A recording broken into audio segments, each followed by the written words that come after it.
150,000 people in this country. Did you hear what I said? 1,750,000 people. Now, it wasn't very many months ago that I stood here with Roger Handberg of our U.S. Attorney for the Middle District of Florida, and we had seized even more fentanyl than that last time. Cocaine is dangerous. Methamphetamine is dangerous.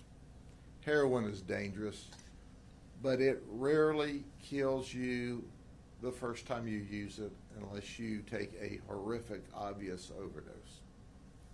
Fentanyl kills people DRT right now, dead right there, right now. And it concerns us all. So I'm going to talk briefly, I'm going to give you a 30,000-foot view of two major drug operations that we worked with our partners, federal, state, and local. And it all started in August of this last year. But the purchases, once we made the relationships with our undercover folks from the sheriff's office here in Polk County, you hear me brag about my detectives. They're simply the very best. Well, they've been joined by the very best from the Winter Haven Police Department, FDLE, DEA, the FBI, to infiltrate two organizations and seize a lot of dope.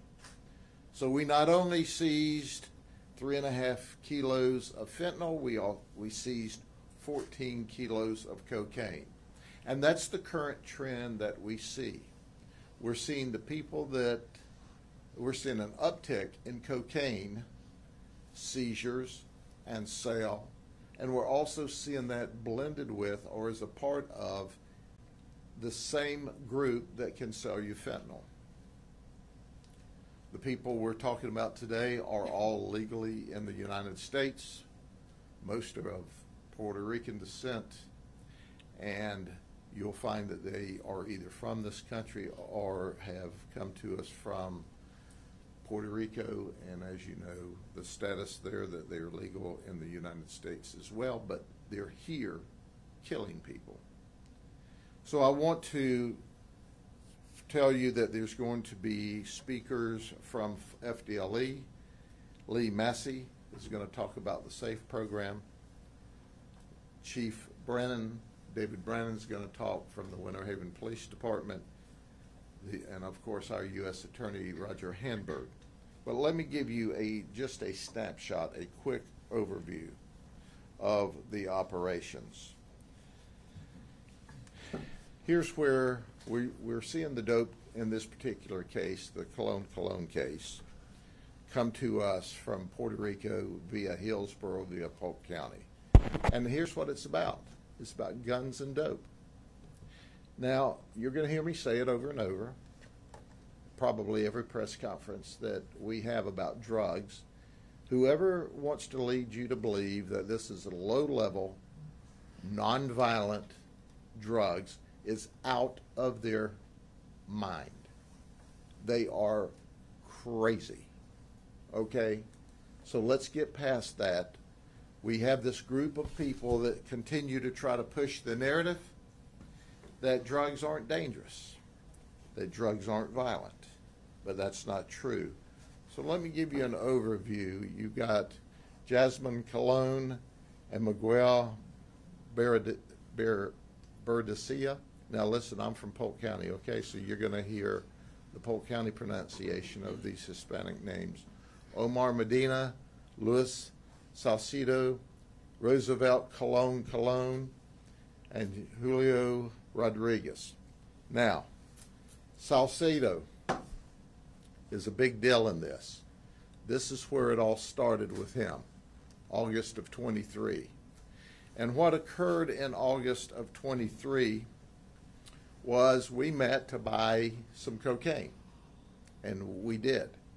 And we were wanting to lead to fentanyl because we understood that they had the ability to do that.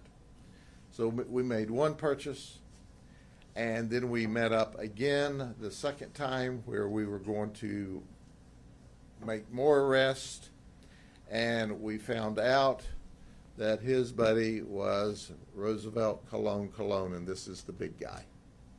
Okay? So he is the one supplying this guy who's wanting to deal with us. So we very rapidly got into the organization. We made the arrest, but when we made this, we made the first buy, and on the second buy, when we did the buy bust, Jasmine Cologne shows up. We find out she was an instrumental part of this drug trafficking organization, and when she showed up at this drug deal with a 7-year-old child. That now eliminates her from Mother of the Year contest. Okay, just saying. But she shows up with a 7-year. Omar Medina was with her. And who is Salcedo's running guy? Miguel Berdecilla. So anyway, here's the bottom line to it. They're running and gunning throughout the east side of Polk County, and they're selling a lot of dope. At least they were until they got arrested. So in the middle of this investigation, now understand there's a lot of moving parts. I gave you in about 1 minute an operation that was massive in scope and required agents from all of these operations. And then there's the Espinoso operation along with Romero, the drug trafficking organizations. The fentanyl's coming from Mexico to Polk County. The cocaine, we believe, is coming from Puerto Rico to Polk County. Now, when we're talking about Espinosa, I like his picture here. Let me show you here. You see his picture? It's grayed out. You know why it's grayed out? He's under federal indictment and he's in custody. He's not charged with state charges. And there are rules out of Washington, D.C. that says, hey, we don't show their picture. So I'm more than pleased to show you that the federal government in Washington, D.C. does not want you to know who's trafficking in fentanyl. Now, that's way above Roger Handberg's pay grade, and certainly he can't say that, and I wouldn't expect him to, but I'll say it. That's the dumbest rule I have ever seen in my entire life. So that's one more dumb thing that they do in Washington, D.C. But Espinosa, we call him Maximo. You know, he's got a history of 14 felonies, 12 misdemeanors. He's already been to federal prison. He's currently on probation out of the Northeast for armed trafficking in heroin. And then we arrest him in this huge operation. And immediately, and I cannot thank our U.S. Attorney Roger Handberg enough. He is the man, and his team, the FBI, the DEA, they all piled in together, and we got this guy in custody.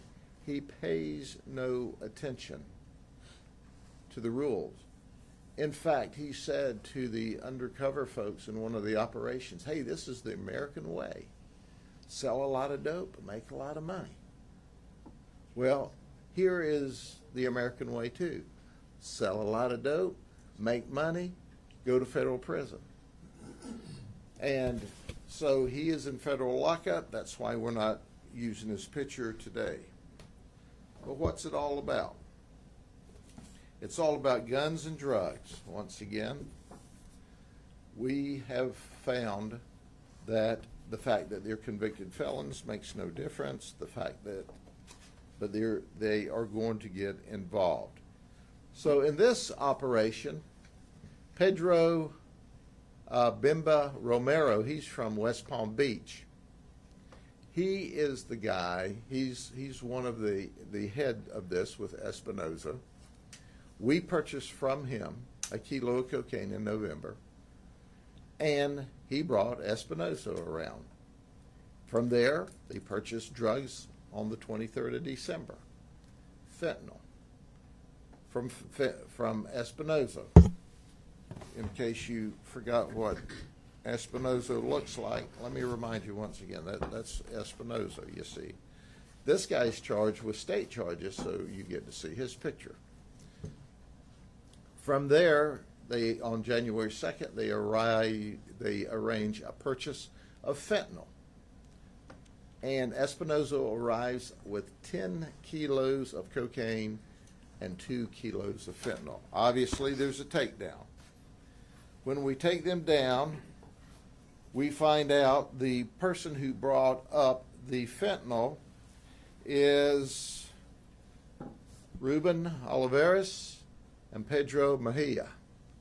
So they're in a separate car. And in the takedown, and we're trying to get all of these guys, Omar Velez, he flees, striking one of the detectives. He didn't stop after he hit our detective. He left in his BMW. Well, we found him. He was from West Palm Beach. And now he's in lockup. They're all in lockup. Now here's the message that we want to give.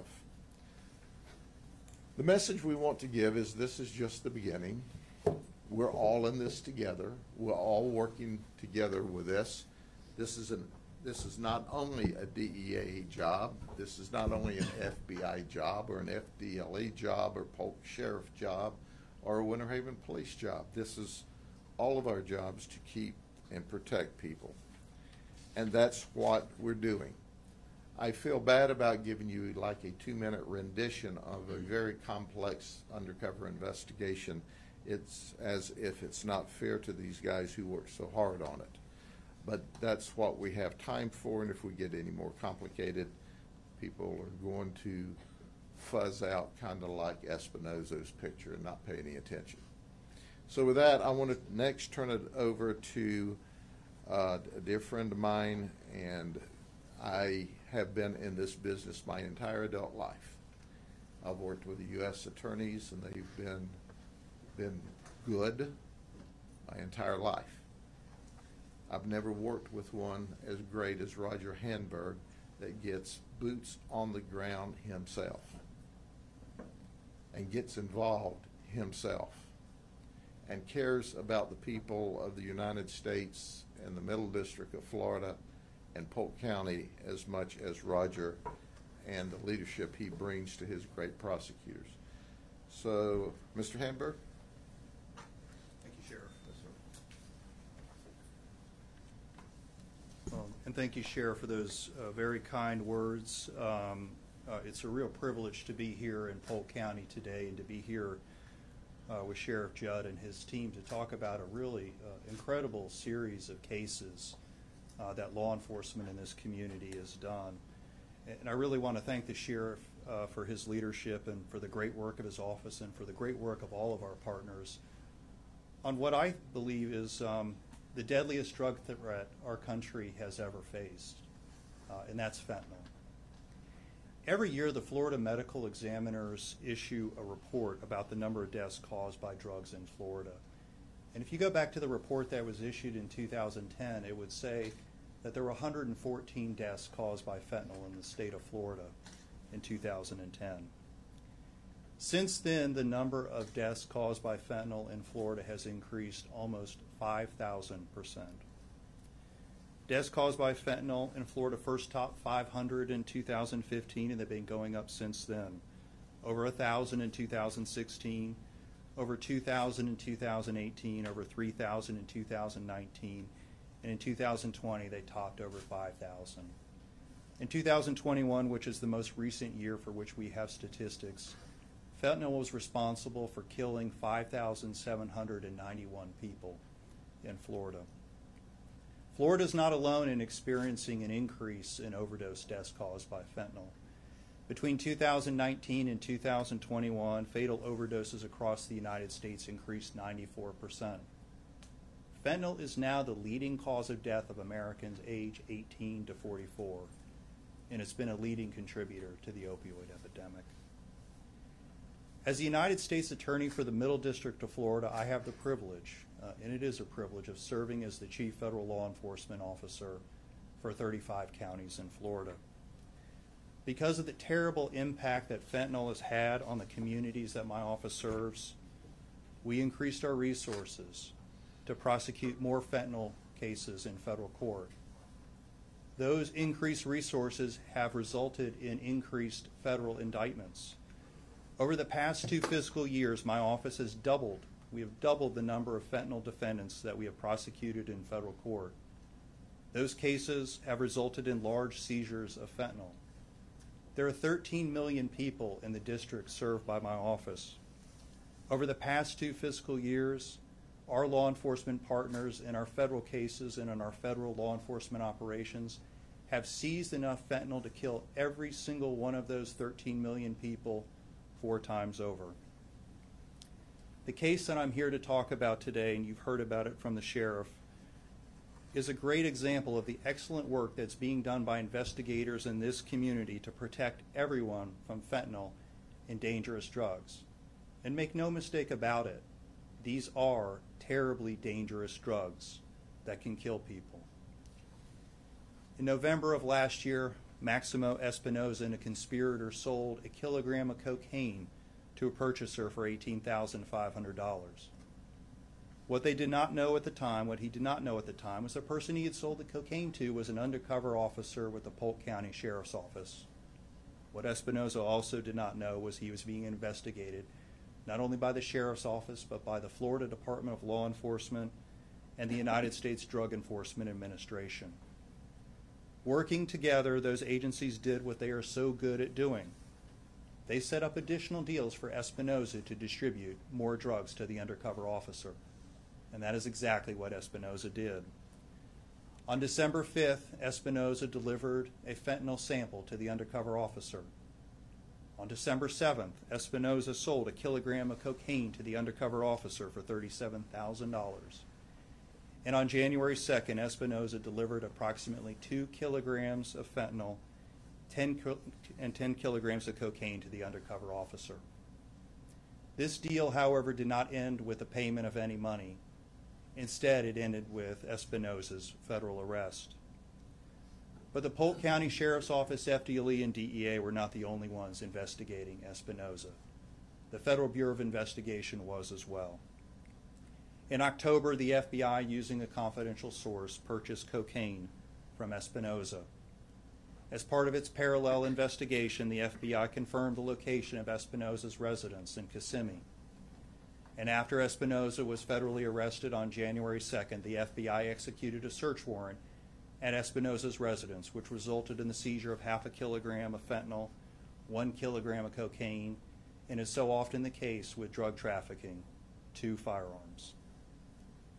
In total, the law enforcement agencies on this case have seized approximately 3.5 kilograms of fentanyl, 12 kilograms of cocaine, and 2 firearms from Espinoza. This great work by the Polk County Sheriff's Office, FDLE, DEA, and FBI has undoubtedly saved lives.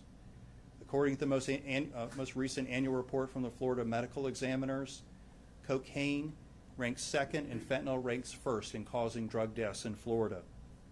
By stopping 3.5 kilograms of fentanyl and 12 kilograms of cocaine from being distributed here in Polk County and elsewhere, these investigative agencies on this case have protected everyone here in Polk County from those dangerous drugs.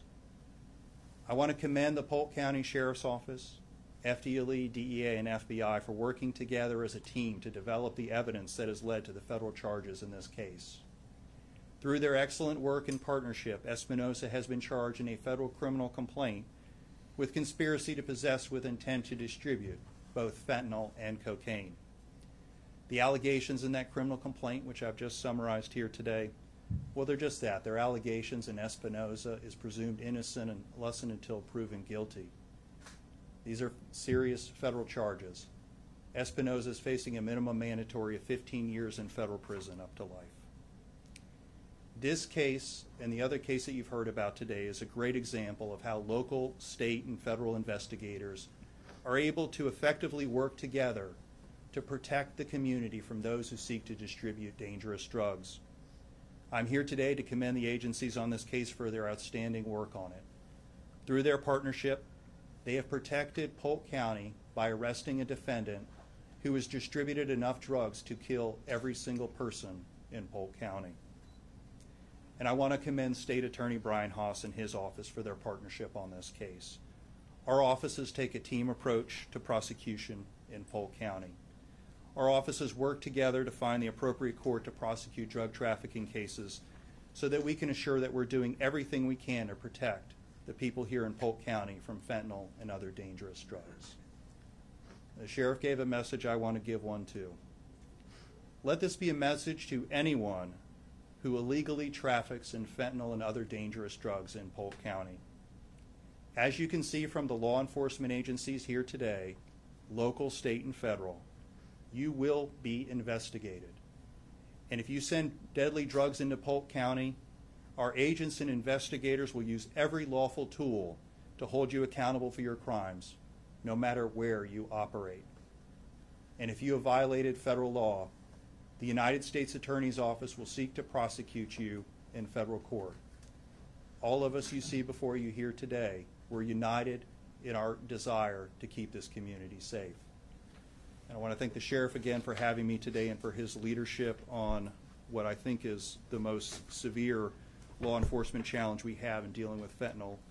And I want to thank his agency and all the agencies here again for their work. And I want to turn it over to Lee Massey with the Florida Department of Law Enforcement. Good morning, y'all. As Attorney Hamburg said, I'm Lee Massey with the Florida Department of Law Enforcement. I'm one of their assistant commissioners. And on behalf of Commissioner Glass, I want to echo the sentiments of the previous leadership and talk about the partnerships that was demonstrated on this investigation, as we've done with several others. It is actually humbling to stand alongside Sheriff Judd and AUSA Roger Hamburg in their dedication and commitment to public service for as many years as they have. I have known them in one form or another for quite a long time, and leadership like this is the only way that these types of investigations culminate. So you've heard a lot of alarming statistics. I want to transition a little bit into a significant role that FDLE plays in this. Prior to the press conference, we were having a conversation in the back rooms, and there was a perception that it just seemed like so many people really just didn't care or have a commitment to stopping this influx of this poison that's killing our people. One of the biggest hurdles local and state law enforcement faces is that these investigations are not cheap. They command significant numbers of human resources, and the quality of investigations that we've gotten with the law enforcement of the Polk County Sheriff's Office, the FDLE, Tampa Bay Regional Operations Center, led by Special Agent Mark Brutnell and his team of agents that were involved in this, the Winter Haven Police Department, and our federal partners at DEA and FBI.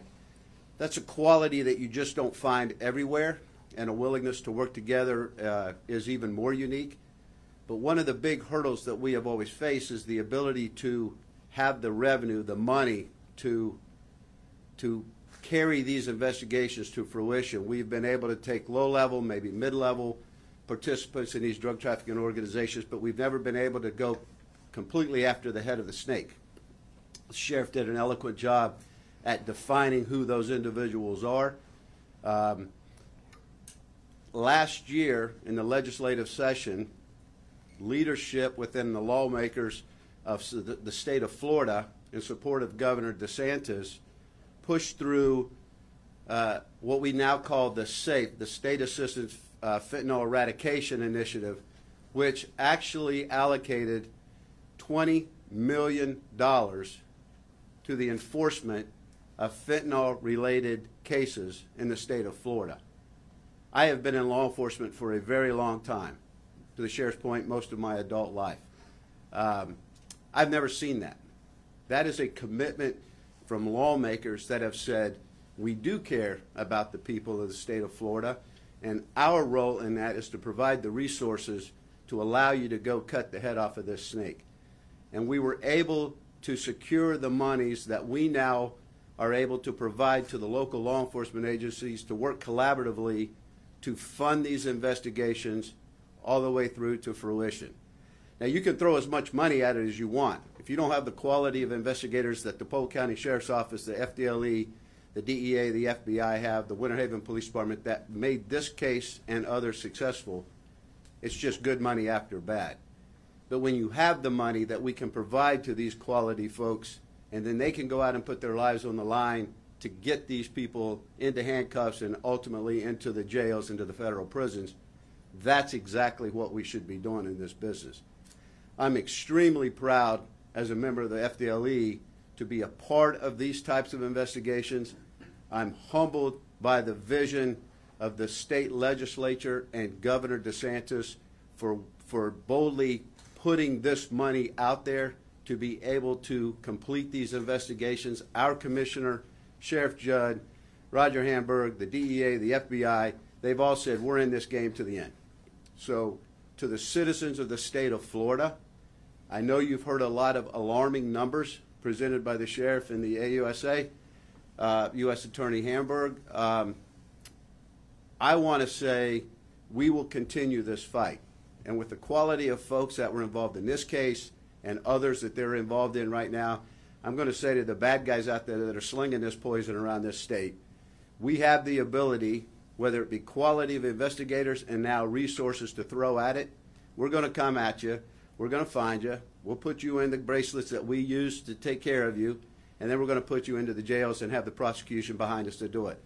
We referenced State Attorney Haas. He's been a critical piece of these in this area to support the prosecution of those that go to the state system. The AUSA is obviously on board, as you've heard from Mr. Hamburg, and we've got prosecutors across this state that are saying, you make the cases, you put them in jail, and we'll do the rest. So thank you to the state legislator. Thank you to Governor DeSantis. Thank you to Commissioner Glass, who could not be here today, for allowing us to utilize this money to provide it to the quality of investigators that do this job. And we will continue this fight because we owe it to the citizens of the state of Florida and the 70+ million visitors that come here annually to visit our great state. So on behalf of the FDLE and Commissioner Glass, Sheriff, Mr. Hamburg, other leadership from the agencies involved, Chief, thank you very much. We will continue this fight, and I appreciate their support. So thank you very much. Sheriff?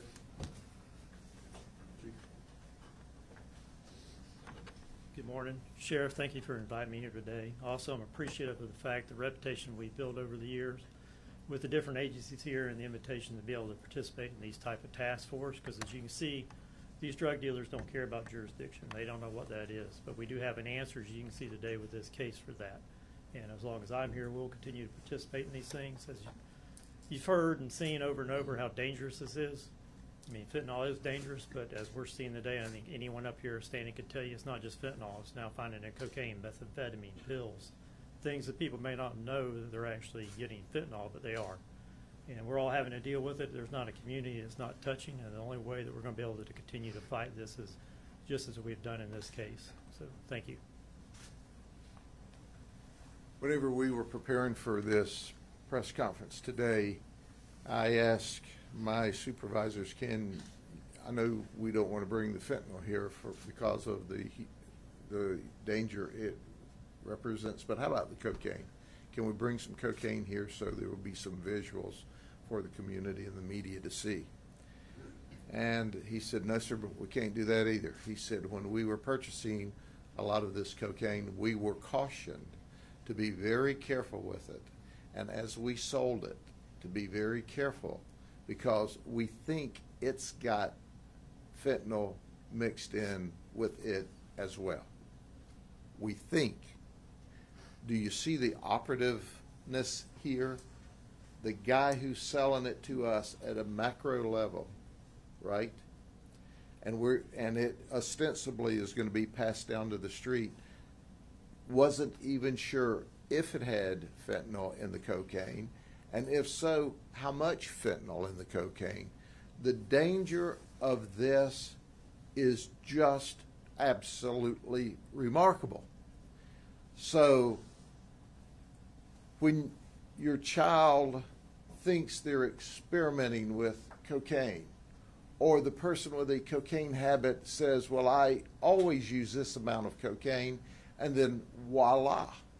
It's not just that amount of cocaine anymore. It's that amount of cocaine with fentanyl in it. And that's why people die. When you look at the officials here today, from the highest level of law enforcement down to the local level of law enforcement, and I love the Winter Haven Police Department because no matter what the op is, they're always in. When you look at us, we care more about the people of the community than the people of the community care about themselves. But we're going to do everything we can to prevent them from dying as a result of these horrific drugs. And it starts, as the assistant commissioner said, by cutting off the head of the snake. We just had a press conference not long ago where, with the same team of people, we followed the fentanyl dealer to Compton. We knew that the Sinaloa fentanyl was coming up from Sinaloa, Mexico to Compton. From Compton, it was coming here because we followed them back to the stash house. The Los Angeles sheriff wouldn't even knock on the door in Sinaloa, where we thought the stash was of fentanyl. That's letting people die in California. Well, let's make it abundantly clear. We're not letting people die in Florida, and we'll knock on your door. We'll knock on your door with search warrants. We'll knock on your door to save your life, whether you like it or not. Are there any questions of the gentleman here? I could be off base here, but I'm looking at this map, people coming from Mexico, Puerto Rico to Polk County, and I'm wondering why Polk County? Is it kind of a hub because we're centrally located? Is that something that we No, consider? this is just the drug trafficking organization that we took down. I would submit to you that other sheriffs all across this state and nation would show the same lines from outside of the country to the dope coming into the country. So obviously they're not bringing their dope only to Polk County. Our detectives, who I brag on them, they are the very best. Our DEA partners, our FBI partners, our FDLE partners, we're all working undercover every day. And this is just the hard work of our team identifying the dopers, bringing it from these other countries here. But those kinds of lines to every other county in this nation could be drawn. I guess if other people are watching outside of Polk County, the drugs are going east, west, north, south. Every place. This just happens to be this one, or these two drug trafficking operations. Anything else? Well, stand by, because we'll be here again. And those that are out there that think, well, I'm too good to get caught, I've got a place for you in jail. It won't be long. See you soon.